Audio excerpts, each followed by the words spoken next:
Irmãos, nós estamos estudando o Catecismo de Heidelberg. Hoje nós vamos estudar a partir da pergunta de número 20. As perguntas anteriores nos levaram a refletir sobre quem é o nosso mediador, né? Aquele que se interpõe entre o Deus justo, santo e nós pecadores. E vimos que é Jesus. A Bíblia inteira aponta para a pessoa de Jesus Cristo como o nosso mediador. Jesus, ele pode ser chamado de diversos nomes, vamos dizer assim, né? Mediador, Salvador, Redentor e por aí vai, né? Cada um desses nomes acabam destacando talvez algum aspecto distinto da sua pessoa, da sua obra, mas todos são igualmente importantes, né? E hoje nós vamos então para a pergunta de número 20. E a pergunta 20 é a seguinte, vamos ver se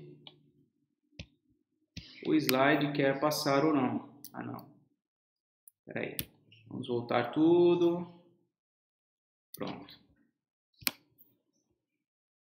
Agora sim, pergunta de número 20. Todos os homens, então, tornam-se salvos por Cristo, assim como pereceram em Adão? Vamos tentar entender essa pergunta. Alguém poderia pensar o seguinte, olha, já que por causa do pecado de Adão, todos nós, seres humanos, somos pecadores e desobedientes a Deus, herdamos a morte. Se isso aconteceu, né, uma ofensa que foi o pecado de Adão trouxe a morte para todo mundo, então significa que o que Jesus Cristo fez traz salvação para todos também, indistintamente? Cada ser humano, por conta de Cristo, recebe a salvação? Alguém poderia pensar assim. E há certa lógica nisso, né? Porque se um representante, que foi Adão, pecou e isso trouxe consequências para todo mundo, então Jesus Cristo, por ter sido plenamente obediente, perfeito, traria salvação para todos também, né? Mas o que a gente vê na Bíblia é que não, né? A resposta à pergunta 20 é não. Somente aqueles que, pela verdadeira fé, são unidos a Cristo e aceitam todos os seus benefícios. Então, não são todos os seres humanos que recebem os benefícios da morte de Cristo, do seu sacrifício. Não são. Somente aqueles que pela fé são unidos a Cristo é que então eles recebem os benefícios de Cristo. Vamos ver alguns textos bíblicos que apontam nessa direção. Primeiramente, Mateus, capítulo 7, versículo 14. Mateus 7, versículo 14, nos diz que estreita é a porta e apertado o caminho que conduz para a vida, e são poucos os que acertam com ela. Então, nesse versículo 13 e o 14 falam de duas portas. Uma porta que é larga, que abre para um caminho espaçoso, que muitos entram por ela, e uma porta que é estreita e que conduz para um caminho apertado, mas o destino desse caminho é a vida. Então não é todo mundo que entra. Diz aqui que são poucos os que acertam com ela. Vamos agora para Mateus 22. Mateus 22, versículo 14.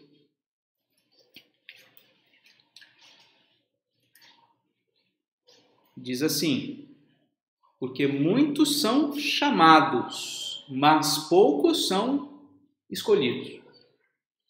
Então, muitos são chamados, o evangelho chega para muita gente, mas a verdade é que são poucos os escolhidos, não são todos que recebem os benefícios da morte, do sacrifício de Jesus.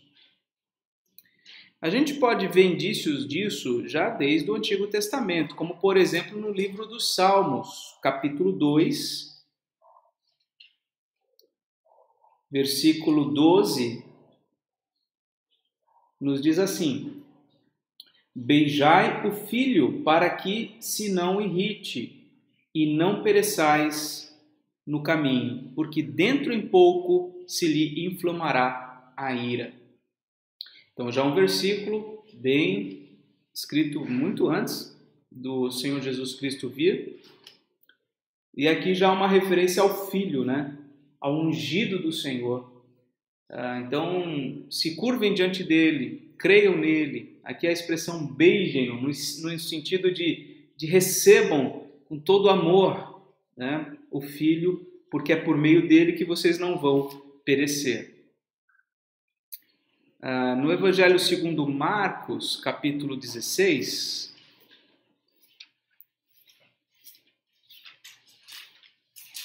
Marcos 16, o versículo 16 diz o seguinte: quem crer e for batizado será salvo, quem porém não crer será condenado. Então, um versículo que nos esclarece. Quem são os salvos? Aqueles que creem. Quem não crê será condenado, né? Ou seja, permanece sob a ira de Deus. Inclusive, isso que eu estou falando tem muito a ver com o texto de João, o Evangelho de João, capítulo 3. Evangelho de João, capítulo 3, versículo 36, diz assim: por isso, quem crê no Filho tem a vida eterna. O que todavia se mantém rebelde contra o Filho, não verá a vida, mas sobre ele permanece a ira de Deus. Então, aquele que não crê, ele continua no caminho que ele estava, de condenação por conta dos seus pecados, da sua miséria espiritual. O versículo 18 desse capítulo também a gente poderia ver. Quem nele crê, quem crê no Senhor Jesus, não é julgado. O que não crê já está julgado, porquanto não crê no nome do unigênito Filho de Deus. E o versículo 16, famoso, diz assim, né? Deus amou o mundo de tal maneira que deu o seu Filho unigênito para que todo o que nele crê não pereça, mas tenha a vida eterna. Todo o que nele crê, não é todo mundo, não é o mundo inteiro, é todo o que nele crê. Em João também, agora no capítulo 1, versículos 12 e 13, diz assim: mas a todos quantos o receberam, deu-lhes o poder de serem feitos filhos de Deus, a saber, aos que creem no seu nome, os quais não nasceram do sangue, nem da vontade da carne, nem da vontade do homem, mas de Deus. Então, como é que se recebe o poder de ser feito filho de Deus? Por meio da fé em Cristo. Isso não vem da vontade pessoal, não vem da vontade de outra pessoa para com você, mas é resultado da vontade de Deus. Quem é que crê? Aquele que Deus deseja que creia e que então receba a salvação. Romanos, capítulo 11, versículo 20. Romanos 11, versículo 20. Diz assim: bem, pela sua incredulidade foram quebrados. Tu, porém, mediante a fé, estás firme. Não te ensoberbeças, mas teme. Então, aquele que permaneceu na incredulidade é quebrantado, é quebrado, é destruído. Aquele, porém, que mediante a fé continua firme, não pode se ensoberbecer, porque é uma fé dada pelo próprio Deus. Hebreus capítulo 5, versículo 9, diz assim: e tendo sido aperfeiçoado tornou-se o autor da salvação eterna para todos os que lhe obedecem. Então, Jesus é o autor da salvação eterna, não para todos indistintamente, mas para todos os que lhe obedecem. E Hebreus, capítulo 11, versículo 6,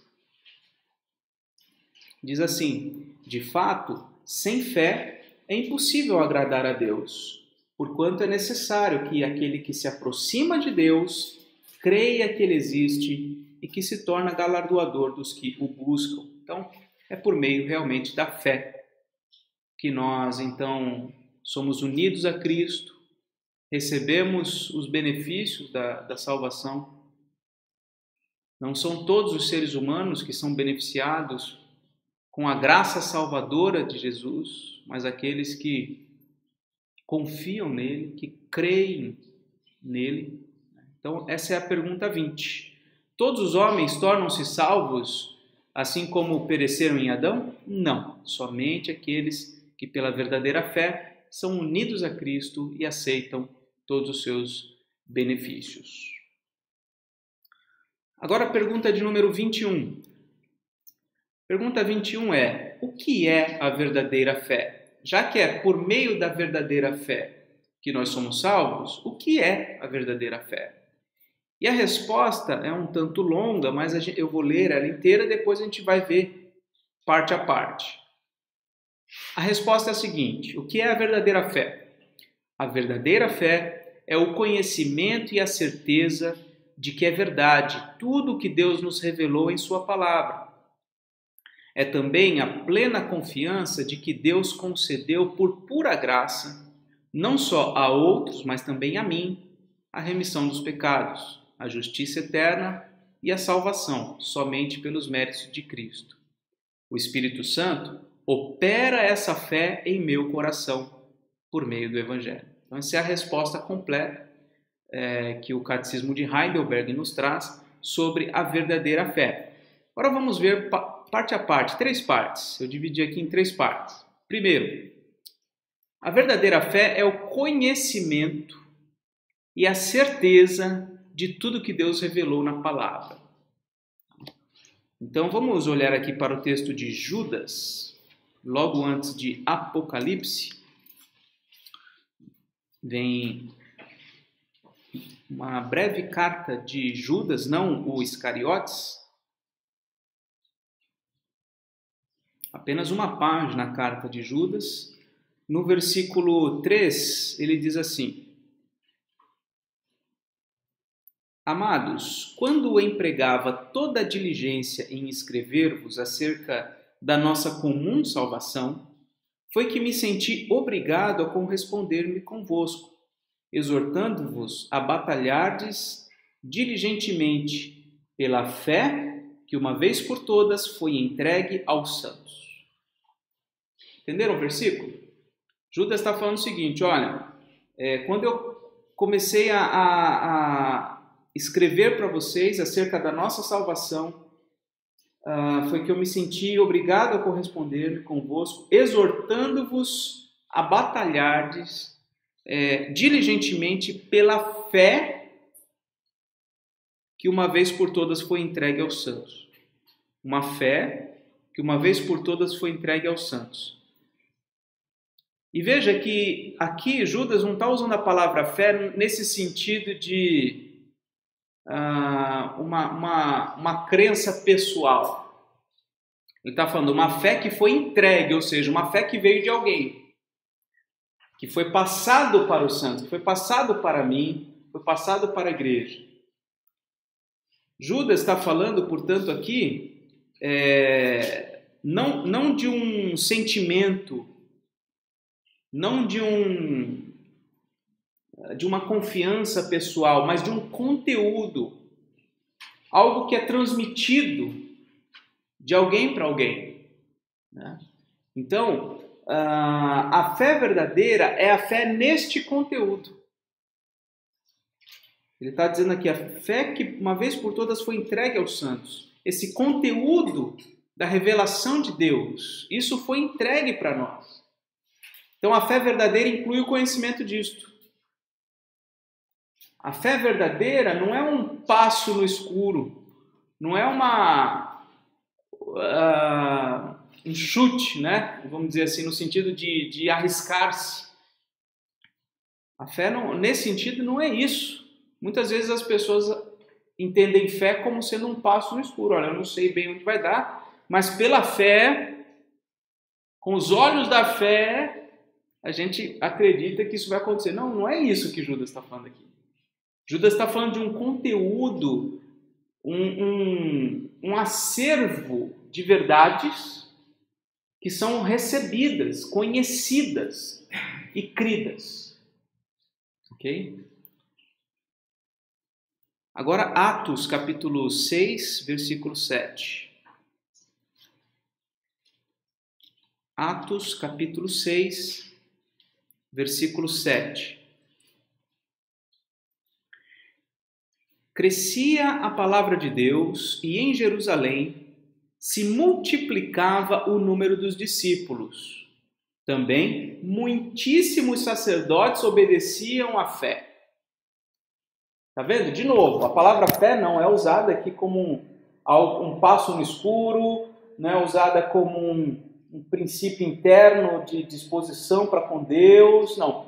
Está falando que os sacerdotes e muitas outras pessoas obedeciam à fé, a isto que chegou até eles, a esse conteúdo, a esse acervo de verdades que foram comunicadas pela palavra de Deus, que encontram em Cristo a sua revelação máxima.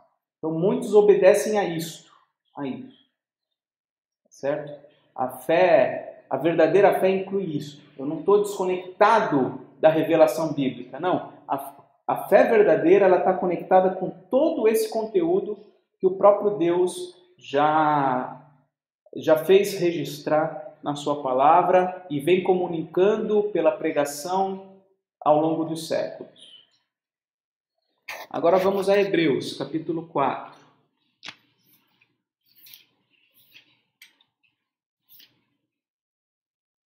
Hebreus 4, do versículo 2 ao versículo 3. Diz assim: porque também a nós foram anunciadas as boas novas, como se deu com eles. Mas a palavra que ouviram não lhes aproveitou, visto não ter sido acompanhada pela fé naqueles que a ouviram. Vamos tentar entender esse versículo. Podemos já ler o 3 também, né? Nós, porém, que cremos, entramos no descanso conforme Deus tem dito e assim por diante. Aqui, a palavra fé é usada com outro sentido. Não é mais um conteúdo, não é mais um conjunto de verdades.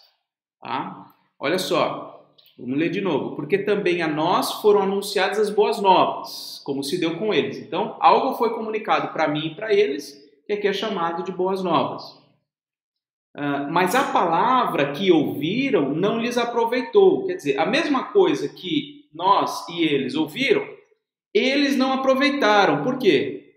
Visto não ter sido acompanhada pela fé naqueles que a ouviram. Ou seja, algo de diferente aconteceu com a gente do que aconteceu com eles. Nós ouvimos a palavra, mas eles não tiveram fé na palavra. Nós, porém, versículo 3, que cremos, então entramos no descanso, e assim ele continua o argumento. Aqui ele não está falando de um conjunto de verdades, aqui ele está falando sim, na disposição de aceitar aquele conjunto de verdades, que é chamado de fé.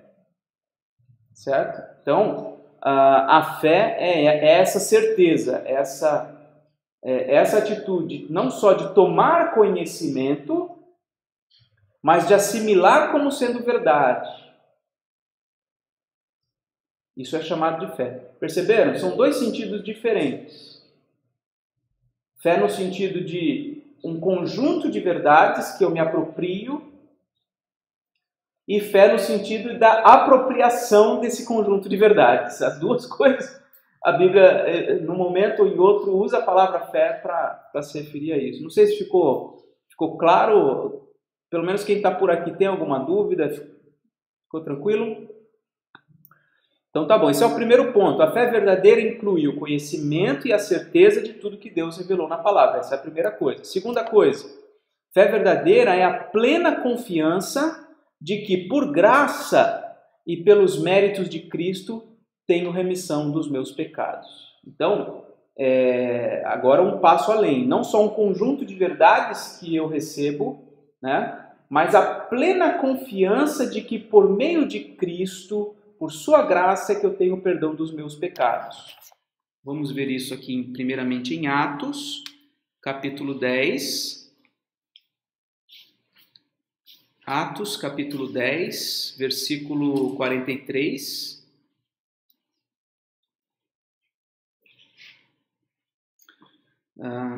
Nós já lemos esse versículo em outros estudos. Diz assim: dele todos os profetas dão testemunho de que por meio de seu nome todo aquele que nele crê recebe remissão de pecados. Todo aquele que nele crê. Então a verdadeira fé não é só receber um conjunto de verdades ou receber a palavra revelada de Deus. É isto, mas vamos dizer assim, com ênfase, né, na apropriação de Cristo como um salvador pessoal, na apropriação, na recepção da pessoa de Jesus Cristo como nosso salvador. Romanos 3, 24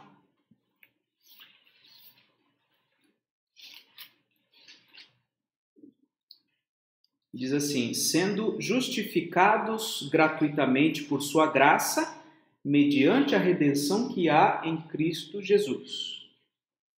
Então, essa fé em Jesus Cristo é que me faz participante dessa redenção. Me faz redimido, resgatado pela obra de Jesus Cristo. A plena confiança nele. Agora, Gálatas, capítulo 2, versículo 16. Gálatas 2, versículo 16, diz assim: sabendo, contudo, que o homem não é justificado por obras da lei, e sim mediante a fé em Cristo Jesus, também temos crido em Cristo Jesus, para que fôssemos justificados pela fé em Cristo, e não por obras da lei, pois por obras da lei ninguém será justificado. Ele fala a mesma coisa 2, 3 vezes aqui, né? Mas o ponto é que nós somos justificados pela fé em Cristo.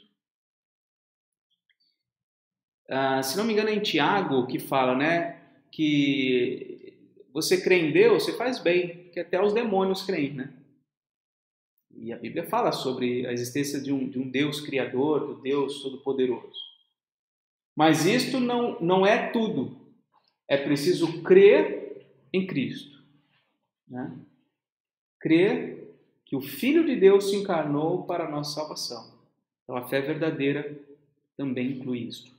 E por fim aqui a gente pode citar Atos 4, versículo 12.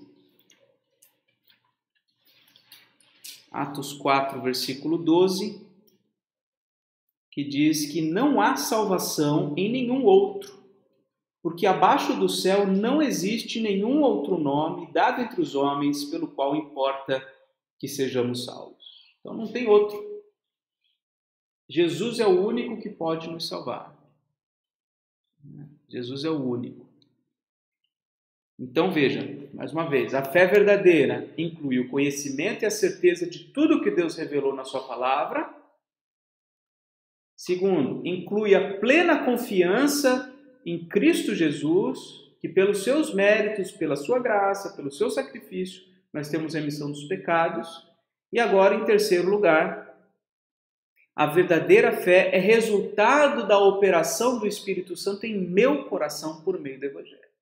Então, essa fé não é uma atitude interna do meu coração sem a influência do próprio Deus.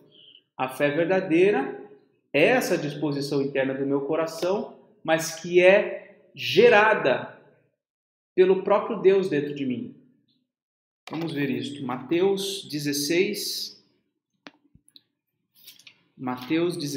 versículo 17.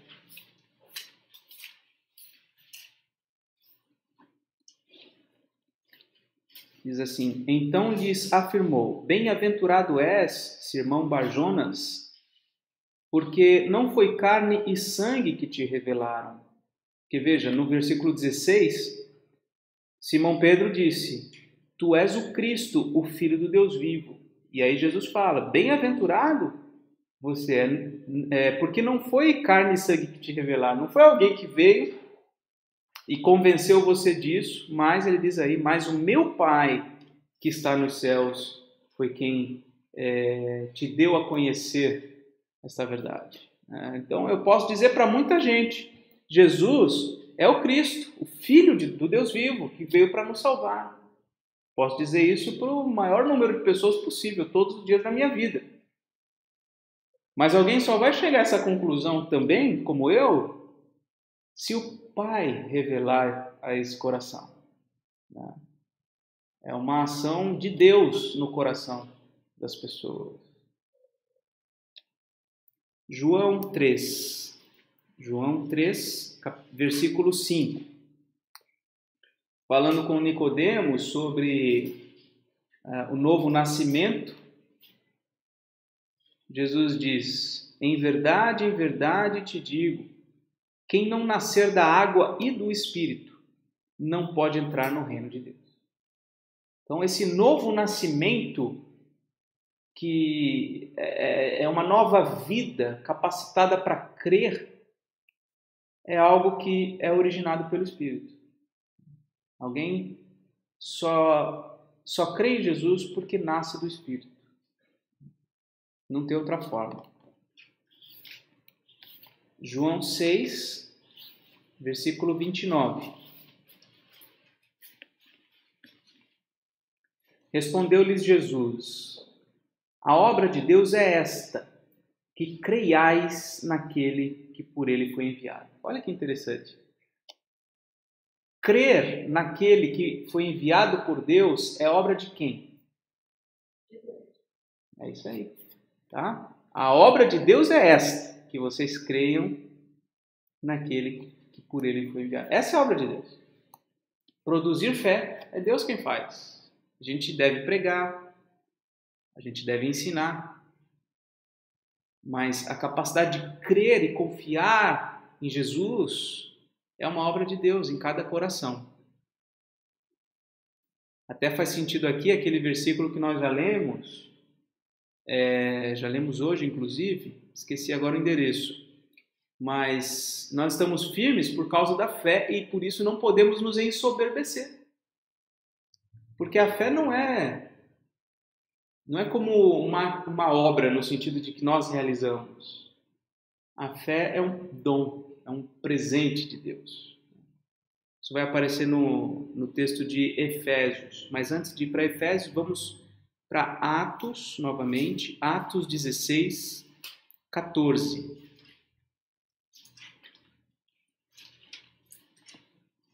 Atos 16, 14. Diz assim: certa mulher chamada Lídia, da cidade de Tiatira, vendedora de púrpura, temente a Deus, nos escutava. Então, essa mulher estava nos escutando. Aí olha o detalhe que Lucas escreve: o Senhor lhe abriu o coração para atender às coisas que Paulo disse.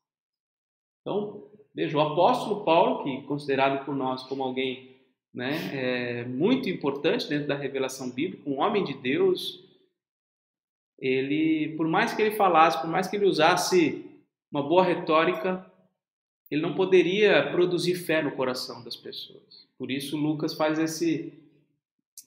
nos dá esse detalhe, né? Enquanto ela ouvia, o Senhor abriu o coração dela para crer. Não foi Paulo que fez isso, não foi o próprio Lucas que estava ali presente com Paulo que fez isso, mas o Senhor. Agora sim, Efésios, capítulo 2. Efésios, capítulo 2, versículos 8 e 9. Diz assim: porque pela graça sois salvos, mediante a fé, e isto não vem de vós, é dom de Deus. Versículo 9. não de obras para que ninguém se glorie. Então, olha, pela graça nós somos salvos. O que é algo gratuito? É algo pelo que nós não pagamos nada, né? É pela graça que nós somos salvos, e essa salvação é mediante a fé. A fé é o caminho, a fé é o canal pelo qual nós recebemos a salvação. E isso tudo, diz o versículo 8, tanto a salvação como a fé e toda essa obra não vem de nós mesmos, mas é um dom de Deus. E dom, embora possa ser traduzido como um presente, dom é muito mais do que um presente. A ideia de dom não é como um presente que eu posso oferecer para você e você pode receber, fingir que gostou, mas leva para casa, guarda e nunca mais se utiliza. Dom não é isso. Dom dado por Deus é algo que não pode ser resistido, não pode ser rejeitado, é algo que é implantado. É algo que é implantado, faz parte. Faz parte. Todos nós aqui, graças a Deus, podemos enxergar. Talvez uns melhores, outros nem tanto. Eu, por exemplo, uso óculos, mas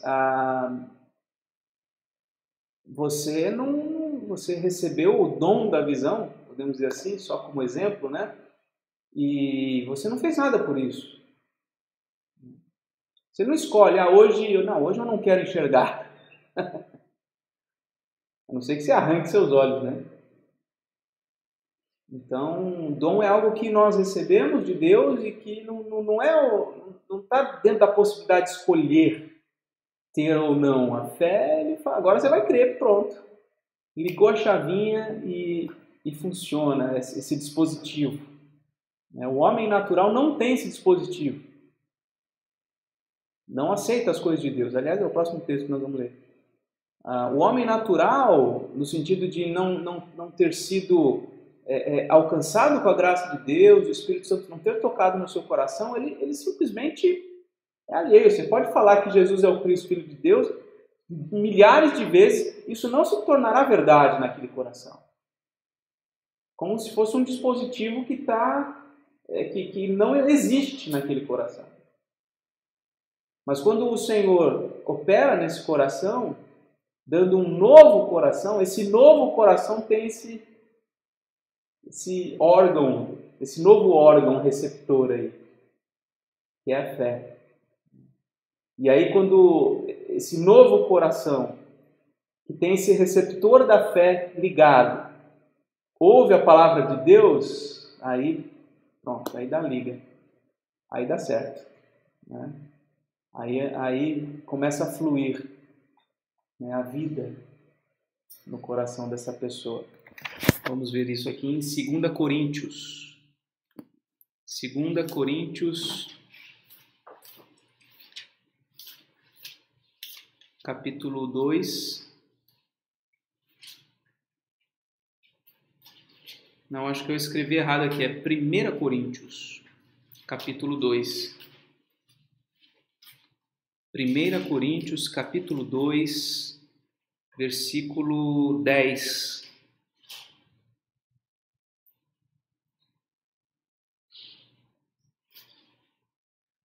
A gente poderia, para entender, ler desde o versículo 6, mas acho que o 10 aqui já nos esclarece o ponto. Paulo diz assim: mas Deus nolo revelou para nós pelo Espírito. Porque o Espírito a todas as coisas perscruta, até mesmo as profundezas de Deus. Então Paulo está dizendo, alguma coisa nos é revelada. O quê? Isso que ele está falando anteriormente. O que não é possível ser comunicado pela sabedoria humana, aquilo que nem olhos viram, nem ouvidos ouviram, nem jamais penetrou em coração humano, isso nos é revelado por meio do Espírito. O Espírito Santo, porque ele conhece toda a profundeza de Deus. O Espírito é Deus. Então ele conhece todas essas coisas e ele nos revela isso. Versículo 12. Ora, nós não temos recebido o Espírito do mundo, e sim o Espírito que vem de Deus, para que conheçamos o que por Deus nos foi dado gratuitamente. Então só é possível conhecer o que Deus nos dá a partir do momento que nós recebemos o Espírito Santo. E o versículo 14 que diz: ora, o homem natural não aceita as coisas do Espírito de Deus porque eles são loucura e não pode entendê-las porque elas se discernem espiritualmente. Então, a fé verdadeira é o resultado da operação de Deus. Ou, mais especificamente, como esses textos nos dizem, né, do Espírito Santo no nosso coração. Então, esse é um dos principais, talvez o principal indício, né, de que o Espírito Santo passou a habitar em nossa vida. Sem o Espírito Santo, isso seria impossível. Então, muita gente fica com dúvida: será que eu já tenho o Espírito Santo? Será que isso, que aquilo? Não. Olhe para o seu coração. Você, hoje, diferentemente do que já passou, você hoje crê na palavra de Deus, você confia em Jesus Cristo. Tudo isso só pode ser operado pelo Espírito Santo, né? Não tem outra forma. Então, essa é a pergunta 21, o que é a fé verdadeira? Agora vamos à pergunta 22. Pergunta 22, em que um cristão deve crer? Em que um cristão deve crer? E a resposta: em tudo o que nos é prometido no Evangelho. O credo apostólico, a confissão da nossa fé cristã, universal e indubitável, apresenta um resumo disso. Então ele está apontando aqui, olha, o credo apostólico traz um resumo disso que a Bíblia nos ensina, né, como sendo a verdade acerca de Deus e da salvação. Dois textos que a gente pode falar sobre isso aqui, depois a gente vai entrar mais no credo apostólico. O texto de Marcos, capítulo 1. Marcos, capítulo 1, versículo 5.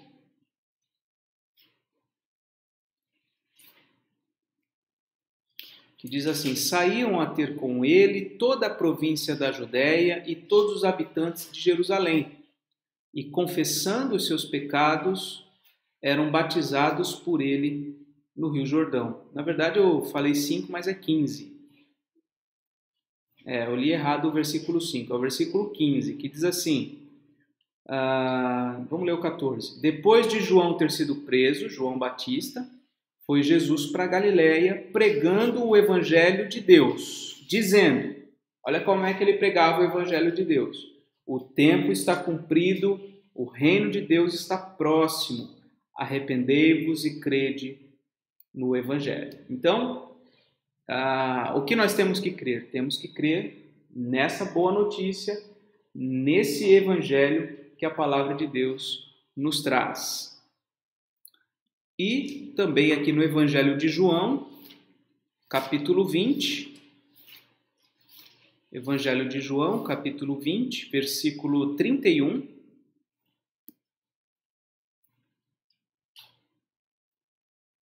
O apóstolo João diz assim: estes sinais, porém, foram registrados para que creiais que Jesus é o Cristo, o Filho de Deus, e para que, crendo, tenhais vida em seu nome. Então, João está dizendo o seguinte: olha, tudo isso aqui que eu escrevi nesse livro foi escrito para que vocês creiam que Jesus Cristo é o Filho de Deus, e, crendo nele, vocês tenham vida em seu nome.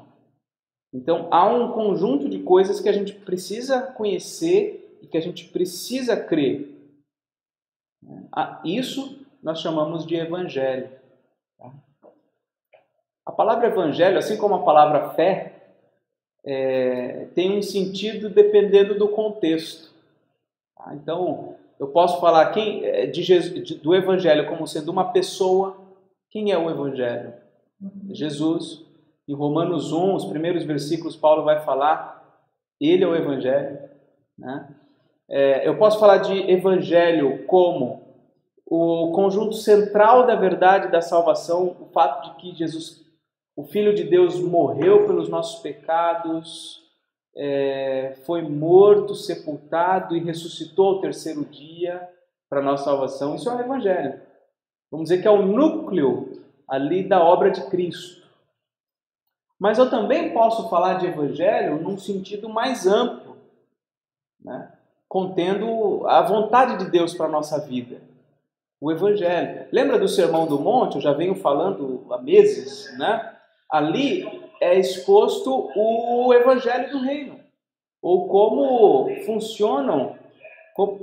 E aí, com esse retorno aí, minha mente... É que aí meu cérebro confunde. Vocês já tentaram falar com retorno de áudio? Não dá, a gente trava. O que estava falando? Assim, o Evangelho no sentido mais amplo. O Sermão do Monte é uma exposição do Evangelho. Quer ver? Olha, vamos lá. Em Mateus, o Sermão do Monte começa no capítulo 5, né? Olha o finalzinho do capítulo 4. Versículo 23. Mateus 4, 23. Percorria Jesus toda a Galileia, ensinando nas sinagogas, pregando o evangelho do reino e curando toda sorte de doenças e enfermidades entre o povo. O que Jesus fazia? Ele ensinava nas sinagogas, pregando o evangelho do reino e curando toda sorte de doenças. Então, o ensino de Jesus consistia em pregar e curar. Essa era a obra de Jesus. Ele ensinava como? Pregando o evangelho e curando. Porque as curas, inclusive, tinham uma função didática, né? E aí começa o capítulo 5 até o capítulo 7, que é um exemplo do ensino, da pregação. Né? O capítulo 5 começa dizendo que Jesus viu as multidões ali no monte, ele se assentou, os discípulos se aproximaram, ele começou a pregar, começou a ensinar. Isso vai até o final do capítulo 7. Aí olha o capítulo 8. O que acontece no capítulo 8? Ora, descendo ele do monte, grandes multidões o seguiram, e eis que um leproso, tendo se aproximado, adorou-o, dizendo tal, e ele vai curar o leproso. Ou seja, do 5 ao 7 é um exemplo da pregação. E do 8 em diante, se não me engano até o 10 ou 11, é uma série de curas. Cura, uma atrás da outra. Por quê? Porque Mateus está reunindo tematicamente aqui. Ele primeiro deu um índice. Olha, Jesus fazia isso aqui. Ele pregava e curava. Aí agora ele vai, ponto 1, pregação. 3 capítulos, que é um sermão de Jesus. Depois, curas. E aí ele narra uma série de curas. Tá? Então, basicamente, nós temos que crer no Evangelho nesse sentido. A gente pode pensar em Evangelho como uma pessoa, como um conjunto central da verdade, no sentido da morte, crucificação, sepultamento, ressurreição de Jesus, ascensão, etc. E a gente pode entender num sentido mais amplo, como, por exemplo, o Sermão do Monte, que é um conjunto de princípios e valores que norteiam a nossa vida. Isso é o Evangelho. Isso é o Evangelho também. A boa notícia de que nós somos chamados a um reino, a viver sobre um conjunto de leis que é muito mais para o nosso benefício do que as leis humanas. Então isso é o Evangelho também, esse convite a vivermos segundo a lei de Deus.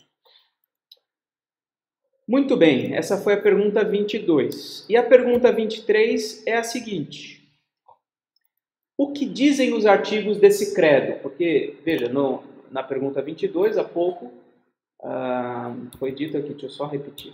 Peraí. Em tudo que nos é prometido no Evangelho, é o que nós temos que crer, e aí a resposta aponta, olha, o credo apostólico, né, apresenta um resumo do Evangelho. E aí a pergunta 23 é, o que dizem os artigos desse credo apostólico? E aí eu vou ler aqui com vocês. Primeira coisa sobre Deus Pai. né, que diz assim: creio em Deus Pai, Todo-Poderoso, Criador do céu e da terra. Então, o fato de que Deus, o nosso Pai, que é Todo-Poderoso, criou tudo, né, é uma parte importante da nossa fé. Segundo, e aí fala bastante coisa sobre Jesus. E aí continua dizendo: e em Jesus Cristo, seu único Filho, nosso Senhor, que foi concebido pelo Espírito Santo, nasceu da Virgem Maria, padeceu sob Pôncio Pilatos, foi crucificado, morto e sepultado, desceu ao inferno, no terceiro dia ressurgiu dos mortos, subiu ao céu e está sentado à direita de Deus Pai Todo-Poderoso, donde há de vir e julgar os vivos e os mortos. Então, um conjunto de artigos sobre Jesus Cristo, o Filho. E por fim, ele diz aqui: creio no Espírito Santo, na Santa Igreja Universal de Cristo, na comunhão dos santos, na remissão dos pecados, na ressurreição do corpo e na vida eterna. Então esse é o credo apostólico. Por que credo? Que vem da ideia de creio. O que eu creio? Esse é o meu credo. O que eu creio é o meu credo. O credo apostólico é aquela primeira elaboração de alguns artigos de fé, né, muito antigos, talvez o primeiro, um dos primeiros. Então vou ler de uma só vez. Diz assim: creio em Deus Pai, Todo-Poderoso, Criador do céu e da terra, e em Jesus Cristo, seu único Filho, nosso Senhor, que foi concebido pelo Espírito Santo, nasceu da Virgem Maria, padeceu sob Pôncio Pilatos, foi crucificado, morto e sepultado, desceu ao inferno, no terceiro dia ressurgiu dos mortos, subiu ao céu e está sentado à direita de Deus Pai Todo-Poderoso, donde há de vir e julgar os vivos e os mortos.